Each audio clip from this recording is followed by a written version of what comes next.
Good morning, everyone. I hope you guys are all doing well. Today we're going to apply the 4-in-1 foundation stick. Now, this is a creamy foundation stick. It's a beautiful formula that is fantastic for all skin types, but I especially love it because I have dry skin, and I really like the creamy texture on my skin. So this actually is a foundation. It's also a concealer. You can use these foundation sticks in various different shades for highlight and contour as well.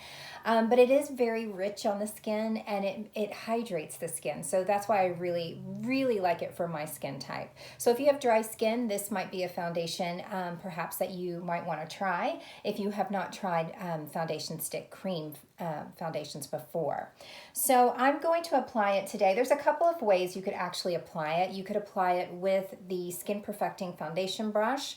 This is a very dense brush, and it actually sweeps the makeup on really fast and easy as well, and blends it in as you go. So I've used this several times before. So today I'm going to show a different technique in order to apply the 4-in-1 foundation stick. So I'm going to use actually the liquid chisel brush. Now this is a little bit of a looser type of brush. So the Skin Perfecting brush is really dense. This is a very dense brush. It's kind of stiff, and it allows that makeup to move and spread on the skin. But sometimes I like to apply it with this brush as well. And this one is just as quick. But you just go across the top with just a few swipes, like 1, 2, 3, and then you go right onto the skin. And the difference in the brush and the way that it applies it is that you can get a heavier coverage, you can get a lighter coverage, so it's up to you on how you want to apply it. You can certainly use a beauty blender to apply the 4-in-1 foundation stick, but I've said in the past, like that's not my go-to tool because of when I travel. I don't like to take wet beauty blenders, pack them in my suitcase or my makeup bag. So I've always just used brushes, but you can certainly use a beauty blender if you're more comfortable with that. What I love about this formula, again, is that it's very hydrating on the skin.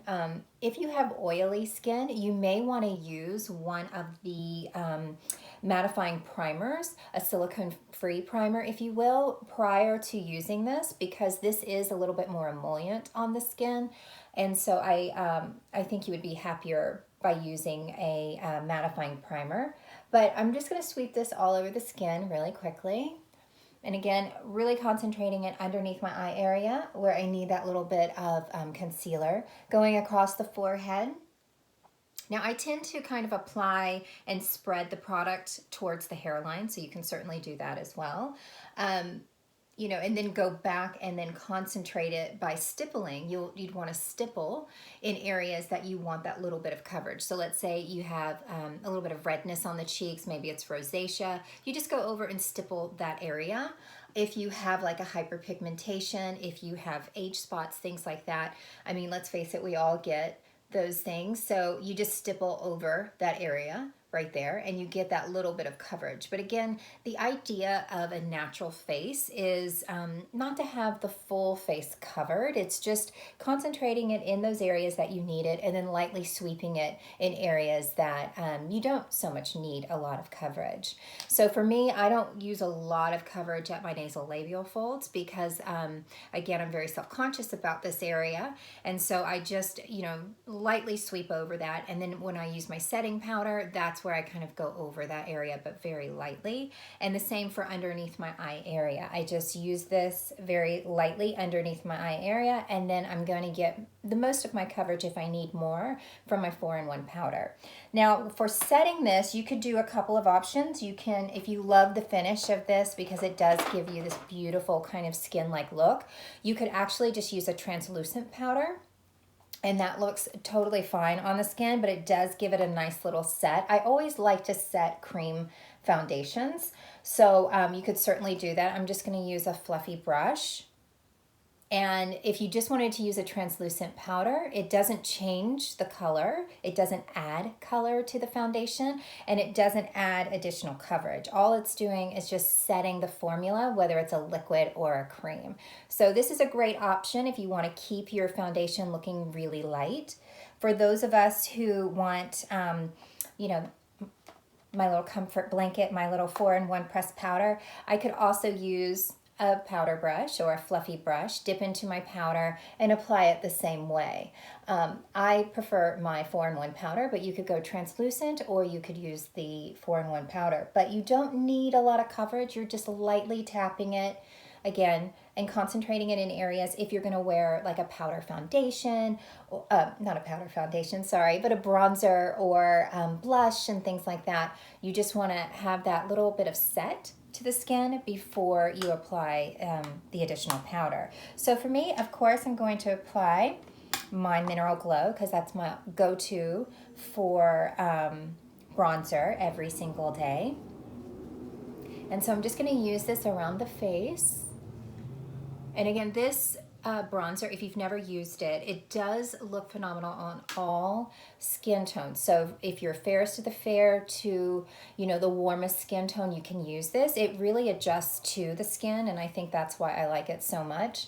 You know, if you're a warmer skin tone, you could use this as like a highlight powder as well. So just something to add that bounce and reflective light. Because what happens with foundations is that it levels us out. So it takes down our cheekbones, it takes down everything. And so just adding in the Mineral Glow, or if you use a highlighter, it just brings back your cheekbones. So you can really reshape your face actually using bronzer. I've said it in the past as well. Like I really concentrated on my forehead because my forehead's very high. My hairline is very high. So I feel that this bronzer, out of illusion, makes my forehead look a little bit smaller. If you disagree, please keep that to yourself. No, I'm just kidding. But I do like to use this on my forehead and just sort of like bring it down.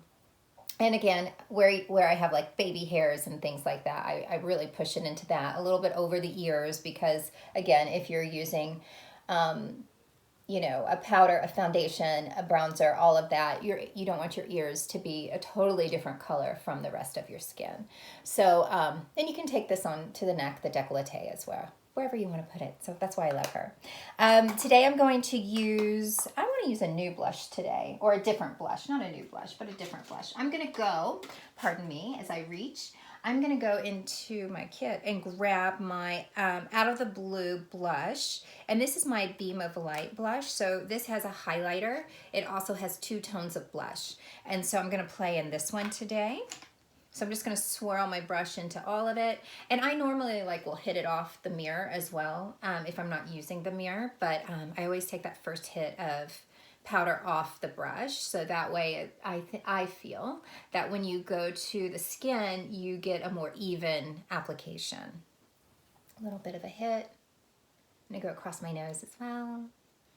A little bit on the forehead and chin. Okay. So I'm also going to take just a clean brush. It doesn't have to be any fancy brush. It could be a very old brush that you're no longer using.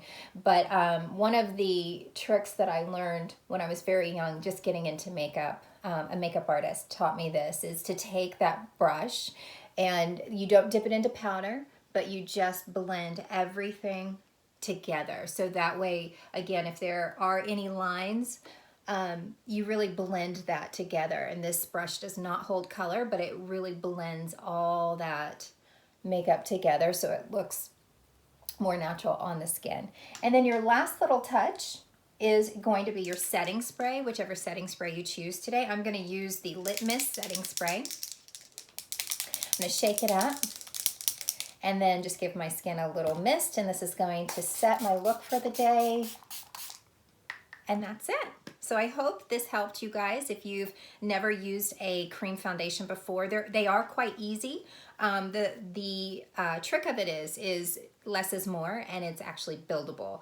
So, so hopefully that helped, and I hope you guys have a great day. I look forward to seeing you next time.